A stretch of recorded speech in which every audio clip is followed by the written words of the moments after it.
Well, today is Tuesday, and you know what that means. So today we got the continuation of New Japan Pro Wrestling, the road to the new beginnings, and of course, we got AEW and Impact Wrestling.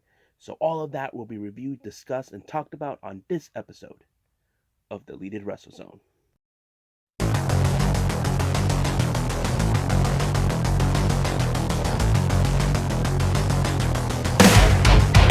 Are you ready? Get up, get up! Get up, get up! Get up, get up! Get up, get up! Get up, get up! Get up, get up!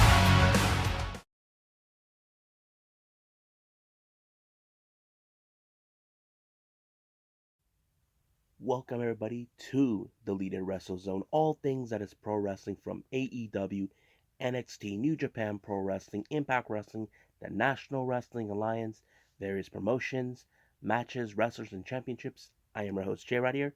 So let's get started with the continuation of Road to the New Beginnings by New Japan Pro Wrestling.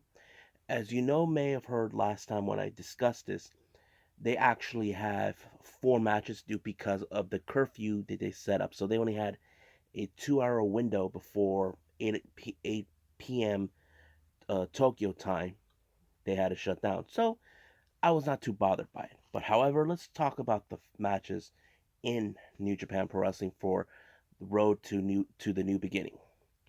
First match we have Young Lions action. We got Gabriel Kidd taking on once again Yota Tsuji. Now, I can go back and forth on these two guys every single time I see them wrestle.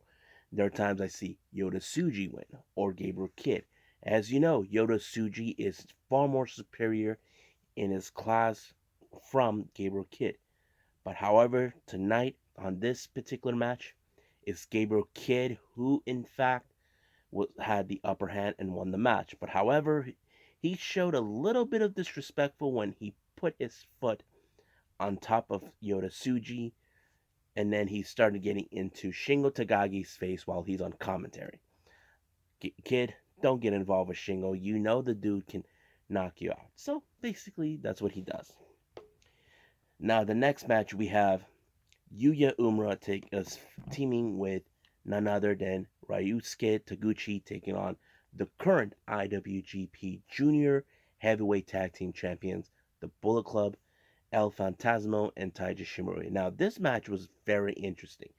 Now, as you know, there is that whole talk about El Fantasmo, about his foot, when he does the sudden death super kick. Do we believe that there's something in issue? We don't know. Only time will tell because there's been a lot of complaints coming in from that. But the match was good in every way. As you know, Yuya Uemura is stepping up to the plate. Doesn't matter who gets in his face. So, but however, when he had Taiji Shimori in the Boston Crab, he got knocked out with the foot, and it allowed Taiji Shimori to pick up the victory.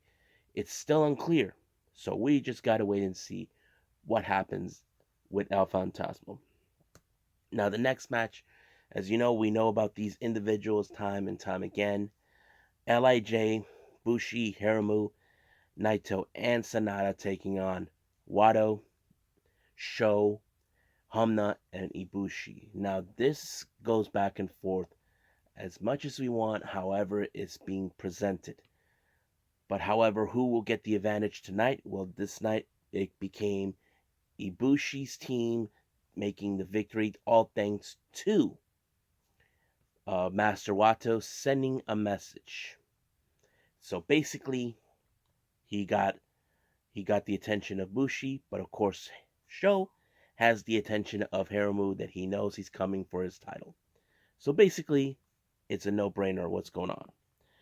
Now, let's get to the main event, which was the 10-man tag team eliminator, unlike the one we saw last time. And this time, we have the GOD, Tama Tonga, Tonga Loa, teaming with Yujiro Takahashi and Evil, and of course, the return of the Switchblade, Jay White.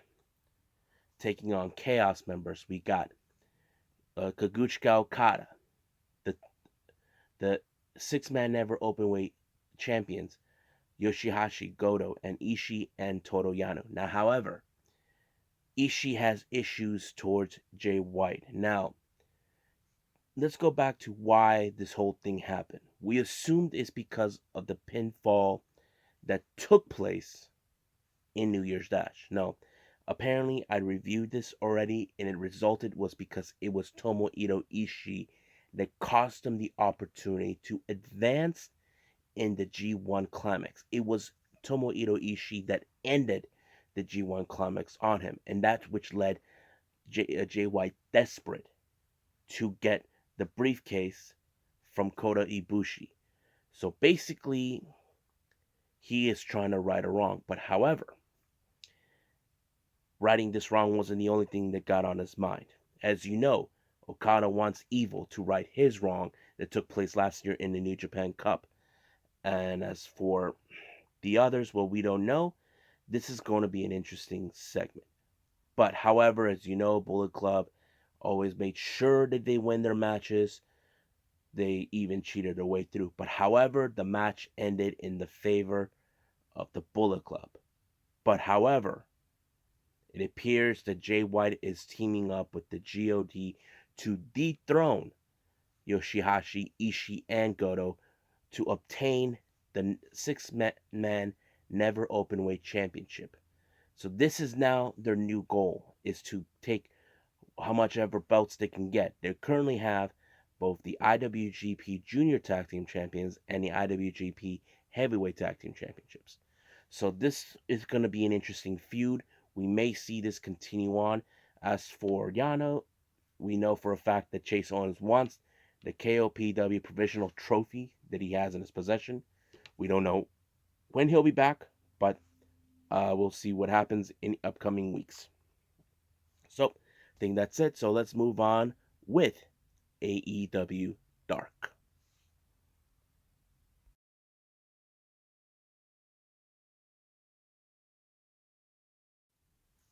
Okay, so we got AEW Dark. Very interesting matchups, very interesting wrestlers that were placed. So, let's start from start to finish. First match is a six-man tag team. We got Terrence and Terrell Hughes, better known as TNT, the sons of Devon Dudley, teaming with Mbadu to take on the Natural Nightmares, QT Marshall, and Dustin Rhodes, and they're teaming up with the guy they scouted during the match between John Moxley, Nick Camarado. Now, you can say this, why would he join them? Now, whatever QT and Dustin saw in him, he was the perfect person to recruit. Now, could he be a possible member of the of the Nightmare family? Possibly. We know that Lee Johnson got the position to join. So does the Gun Club and very others.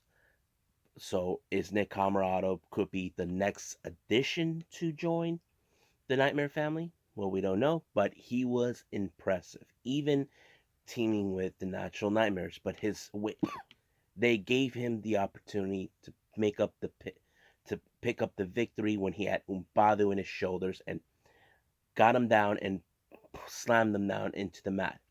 Now that is kind of impressive.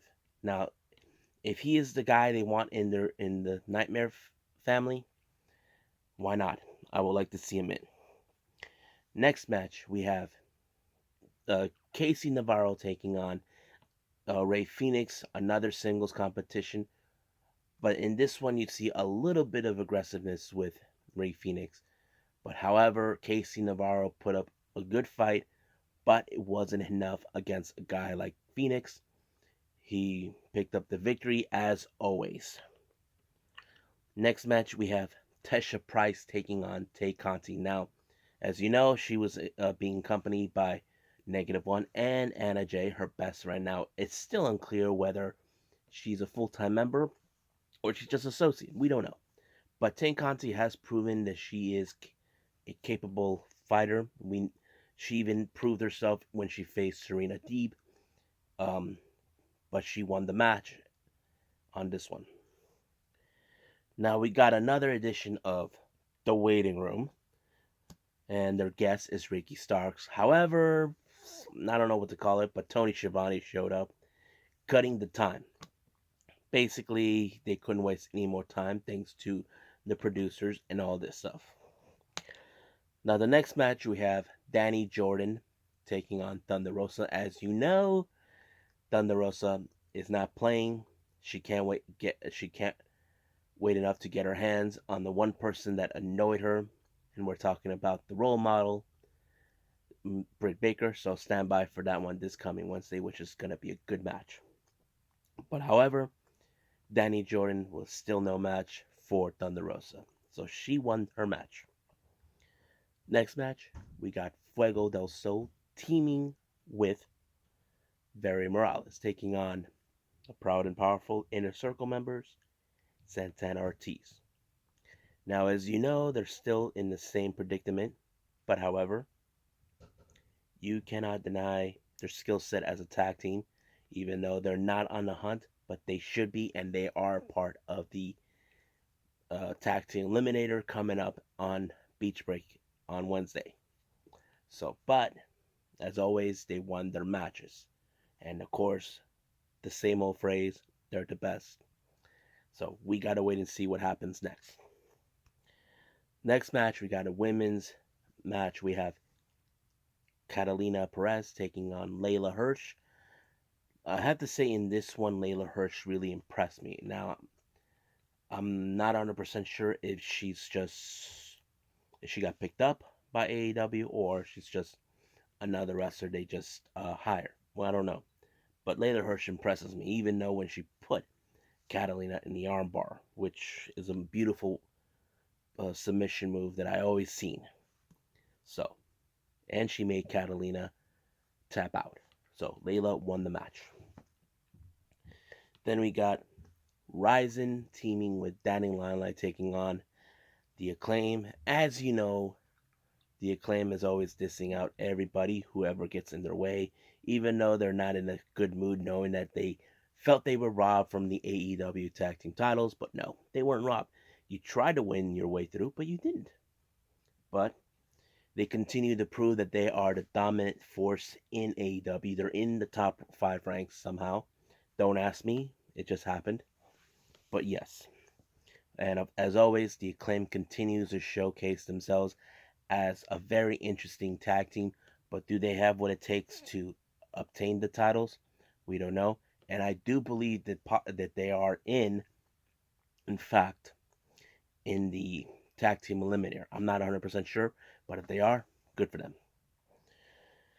Next match is an 8-man tag team match. Now, this one was a very interesting uh, team. We got one corner, Sean Dean teaming with Aaron Black, Aaron Solo, and Mike Verna, taking on Bear Country, Boulder and Bronson, teaming with Joey Janela and Sonny Kiss. Now, I have to say, this thing with Bear Country, with Joey Janela and Sonny Kiss, I have to say, that is a great team. I mean, why not have them be like a faction? I mean, AEW, if you watch this, put them as a team, as a faction. That would be a great team. Come on, George, you know that wouldn't want Bears in his corner. Come on, but it was a good match. I have to say the way the Bear Country teaming with Sonny and Joey is amazing. I like it, and of course, it was Joey who picked up the victory with great teamwork with not only with Sonny but with Bear Country. Next match, we have a women's tag team match. We have Vert Vixen teaming with Jasmine Allure, taking on the winners of the women's tag team championship tournament. We had Ivelisse and Diamante. As you know, they've always been the dominant force. I'm still waiting for these two women, both Ivelisse and Diamante, to pop up to Impact Wrestling and um, take on Fire and Flavor for the Knockouts tag team titles, which is gonna be good. Now, there was rumors speculating that they would like to have a women's tag team division or a championship. That is one of the discussions, but hope they do it soon. Now, the next match we have John Skyler and Ray J taking on the Gun Club, but this time Austin Gunn is not involved. He joined commentary with Excalibur and Taz, while he allowed his older brother Colton to shine the spotlight with his dad, with Billy, Mr. Assman. But I have to say, seeing Colton with his dad, it gave a different perspective because Austin, he's all energy. I mean, I've seen how this guy for the past year, how he is so energetic, even as when he teams with his dad. But seeing Colton gave us a different perspective. He may not be Austin, but he knows how to wrestle. He knows he's capable of feeling his being his dad's partner, which is good. But it did allow the Gun Club to win the victory. Next match we have Alex Gracia taking on Red Velvet. Good match, but there was a moment where Alex Gracia did the stir thing that Red Velvet does. Don't ever do that. That is the last thing you need from Red Velvet, even though she is not in a good mood since she wants to get her hands on Jade Cargill for what she's been doing to her. And frankly, Red Velvet won. I have to say she's showing very prominent in AEW. Now, the next match, we have Jake St. Patrick taking on 10. And of course, once again, in commentary, we got -1, aka Brody Lee Jr. And of course, and Excalibur gave him his $5 that he owed him from the week ago. So, never make a bet with the kid. But, as you know, 10, he started out a little slumpy, but he was able to get back and pick up the victory for the Dark Order, which is a good thing. So 10 won his match. Now the main event, we got Chaos Project, Luther and Serpentico taking on SCU's members Christopher Daniels and Fracking Gazarian. And of course, that whole thing with if SCU loses, they will no longer be a team ever again. But they were able to hold on their own, especially when you have to deal with a guy like Luther, who's total nuts with his high pitched voice when nothing goes his way. And this time, SCU were able to hold their own and win the match. So I think that's it right now for AEW Dark. So hopefully you guys ready for AEW Dynamite for Beach Break. I'm excited.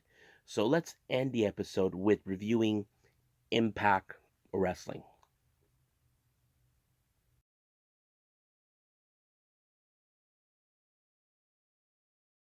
Okay, so the last thing we're going to do to end this episode, we got Impact Wrestling. So it starts out with, of course, Tasha Steelz along with her tag team partner, Kiera Hogan, taking on Havoc, who's being accompanied by Havoc. As you know, these two teams don't like each other. They were in the finals for the Knockouts Tag Team Championship. Now these two were the heavy favorites to win to win either way for the championships. But this time, Fire and Flavor don't want nothing to do with them. But however, they have to deal with them now, knowing they crashed a little festival, which is something they don't like. But this match did show a little bit of more of Havoc, not only as a tag team specialist, but also to do as a singles competitor. However, you get Tasha Steelz, who continues to talk trash, but she never shuts up. But it did allow Havoc to pick up the victory, so she got her number. However, next week we do have Nevaeh, who will take on Kiera Hogan. So we'll see how that results comes in. Now, they showed something from last week that they never aired. It was during off the air. Shamrock completely snapped. He attacked the security guards. He even sucker punched Sami Callihan. Nobody knows why. He's losing his control. And because of the result, it switched to D'Amore telling Sami that he is suspended indefinitely. Even Sami was happy about it, even though D'Amore's telling him this was your fault. But Sami wouldn't see it that way. So it kind of went in that way. So Shamrock is suspended indefinitely. So we'll see what happens in the upcoming weeks with Callahan. See what he's gonna do. It wouldn't surprise me if Ken Shamrock comes back to get his hands on him. Now, as you know, Rich Swann is set to face Tommy Dreamer at No Surrender for the Impact World title. But however, Moose is still ticked off that he feels he's giving him a title opportunity instead of him. Moose told him, under my time, well, you want to play that way? Then we'll, we'll go that way. So basically, he's he's not seeing that you wanted this title opportunity. Why won't you face me? But that's how it is. But however, they are set the team against Moose and Chris Bay at the main event in a tag team match. Now, as you know, the Good Brothers are getting ready for their match with Kenny at AEW Beach Break. But however, they still got to deal with two of the greatest tag teams ever. We got Chris Sabian, Motor City Machine Guns, James Storm, who was a former American Most Wanted, and of course, Beer Money.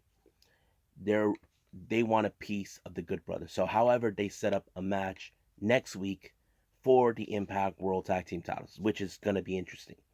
But how this would affect Private Party, we'll get to that in a bit. Now we get into a match between Madman Fulton along with Ace Austin taking on the walking weapon Josh Alexander. Now, for me, this is a good opportunity now to see Josh Alexander to step up as a singles competitor. He's been um, a tag team specialist for far too long, but I started to begin to see why Naomichi Marufuji wanted to challenge him. He sees him as a stronger competitor, and Nathan Page didn't like that. But now he's not here, so basically, Josh Alexander is ready to step up to his shoes. But however, information came about a couple weeks ago that Josh Alexander's contract with Impact could expire soon. It's still no word whether if he's going to re-sign with Impact or eventually leave to join another company. It's still in the air for that. But however, he was impressive in his match against Mad Fulton, and he picked up the victory on this one. Now, we get a little promo visit from none other than the most professional wrestler, talking about Brian Myers. He shows up trying to disrespect Eddie Edwards, saying that he used to be a class act, now that he's unprofessional. No, dude, Brian, you are unprofessional. You claim you are, but you're not. You claim that you cheat your way through either by low blows or using tactics that makes you unprofessional. But however, Eddie Edwards came out to deal with him while he pulled out a note from his doctor because of the eye injury. Everything seems going into Eddie Edwards' hands, but however, he gets a surprise sneak attack from Hernandez. I don't know what's it about, but however, Brian Myers told him that he will not face him at No Surrender. He was going to have Hernandez, but all of a sudden, here comes Matt Cardona, who's always ready. He stepped up and took on both Hernandez and his former tag team partner Brian Myers. So basically, they ran like cowards, knowing that they don't appreciate. Even Brian Myers did not like the fact that Cardona showed up, got involved in his business. So it ends that way. But however, in the backstage, Eddie Edwards told them that they should team up, take those two guys on. So I'm excited to see that. Now, however, let's get to a little funny segment. As you know, Swinger started his own casino thing called Swinger's Palace. Bravo is stealing the cards. And he's not even paying him, but he's still mad with him because he picked Falaba to be the best man instead of him. So, but however, Falaba is starting saying that he's acting like a total jerk or whatever. Like he looks more like he was about to have like one of those flashback types. But yeah. Now the next match we have Crazy Steve along with Rosemary taking on Larry D along with AC Romero. Now, as you know, there is issues with Larry D and Rosemary. As you know, Rosemary turned Larry D into Lawrence D, the nice romantic person. So he still has some unfinished business. But the one thing that Crazy Steve tried to do is to avoid Larry D's punch. But however, he got him right where he wanted him, sucker punched someone. He made a bad move and allowed Larry D to win. But however, Rosemary is not too pleased with the results of the match. So basically, he won the match, and Rosemary gave them that evil look. So Larry and Ace took off. Now, as you know, last week the biggest buzz is the return of Trey Miguel. Now, we have heard, you all know what happened to his tag team partners. We all know where they're at. They're in WWE with new names, a new tag team name. But this time he feels that he's been walking on crutches the entire time. But now that he's willing to step up to show the world what he can do, but however, he was interrupted by the man that he pinned last week, Sammy Callan. Now, to me, I feel like Sammy targeted him because he wants to right a wrong that took place last week. But for Trey, it's basically Sammy is getting into his head, like trying to play these ridiculous mind games, saying that his friends, you know, left him behind, that they took off, that they were holding him back the entire time. So basically, Trey didn't like that. But it's still unclear when will they have a match. Hopefully down the line, I would like to see that. Now, as you know, Larry D still has his issues with Rosemary. Here comes Tennille Dashwood to offer her help, but Tennille doesn't know how to just keep her mouth shut. So basically, Larry's willing to team up with Tennille to take on Decay. And I don't think Tennille likes that. But Tennille should have just stayed out of it. If you guys do know, you ask why she wants to get her hands on Rosemary. Easy. They had dealt with Decay for a couple weeks now. But what better way to team up with two huge dudes? That's how I would do it. Now, the next match, we have Susan, who alongside with Kimberly and the Virtuosa Donna Priazzo, taking on Jordan Grace along with Jazz. Now, this match was mostly a numbers game match. Basically, while the referee wasn't looking, you got Kimberly and Deonna Purrazzo trying to unwind Jordan Grace in order to allow for Susan to win. But however, Jazz did have her back on various occasions. But however, Susan did not pick up the victory. It was a big mistake that she took her on. Now, as soon as the match was over, when Jordan Grace picked up the victory, it once again numbers games, but all of a sudden we get the return of OBD, who is well known throughout Impact history as a knockout singles and tag team competitor. And she attacked both Susan and Kimberly and Deonna Purrazzo. So basically, we're getting set. But in the backstage, they asked her what she's doing. She was serving food with her little food truck. She saw what was going on. She didn't like how the whole thing was going on. And Jazz said this, you know, this, a lot of us are coming back. So she's referring to the veterans. So it was a pretty good concept how it went down in that direction.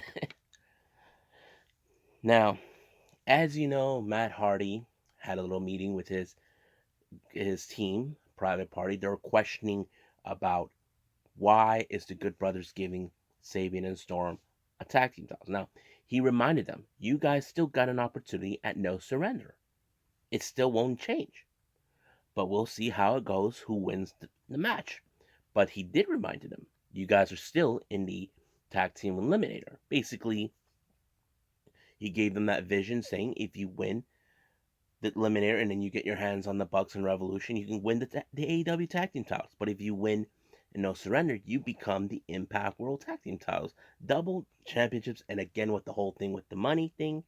So I thought it was a funny segment, but it was a good way how it went for Matt, being big money Matt. Now, as you know, we still see more of these AEW advertisement.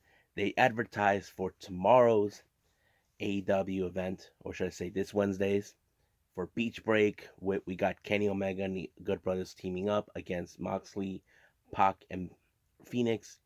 Then we got the Tag Team Eliminator, Thunder Rosa and Britt Baker, all this. And of course, Tony Khan is being more of a, not a villain, but more like he's saying, I'm making decisions that it will benefit us. So that's a pretty good way of acting. Basically, he's becoming more of an authority figure for AEW in another company. I don't know what is the reason of that, but I think I like this way. Now, Rohit Raju is set to face against TJP. He's obsessed with the whole thing to regain his title. Now, the real mystery was, who was he talking to last week? In this match, seems like everything was going either way, in Rohit's way or TJP's. But however, when TJP actually went down the ring, he just came out being choked out by the return of, what's his name? Mahalabali Shera. We haven't seen him for since the Desi Hit Squad actually dismantled and Rohit was the last standing. So basically, he found himself another insurance policy to ensure he may get back the X Division title. So this is going to be an interesting storyline that's going to be coming up. Now, last week in Impact Wrestling, we saw exactly what happened to Cousin Jake. He was set to face uh, Joe Dorian, but he lost. They were about to break his ankle, but however, Eric Young spared him. Now, Diener and Joe Dorian were confused, but however, Eric gave his reasons why. He wants to invite him to his family, basically telling him that you know that the world is not theirs, it's ours. So basically, spraying his little ideology. So he gave him two options: join and you be purified into the truth, or face violent by design all by himself. But we jump into an interview. He did stated that he will give his answers next week. Basically, he has no words to decide to say, but all he can do is say what's going to happen next week. So he will give his answer, and I'm kind of interesting to see how this is going to play out. Now we get to the main event. We got Moose and Chris Bay facing Tommy Dreamer and Rich Swann. Now, this match was kind of a very tough battle. As you know, Moose is determined to prove that he is the best, that he is the real world champion, even though no one give a damn about the TNA. But now he's paying attention, realizing that if no one's going to give a damn about him in a TNA world title, then he'll take the Impact world title. So that what's been going on. But I think the best moment is they were unaware that Moose tagged himself in. He speared Rich Swann, not realizing what happened. And he won, and he is sending a statement that he could be the next Impact World Champion. But however, I do have another storyline I definitely got to see. I want Moose to face Kenny Omega. Reasons because of that is because Moose says he is the best wrestler in the world. But no, no, no, no. Don Callis will not allow him to overshadow the true uh, world champion. So basically, I'm waiting to see that when it happens. So hope everybody enjoys this episode. You enjoy these reviews. I'll be doing more coming up soon. I got another Japanese wrestling event. There is a possibility I may have a three event of Stardom. I'm not sure, but I'll let you guys know when it comes. If it's not, then I apologize. So I must bid all of you guys adieu. So goodbye, mwah, and have a nice day. Bang!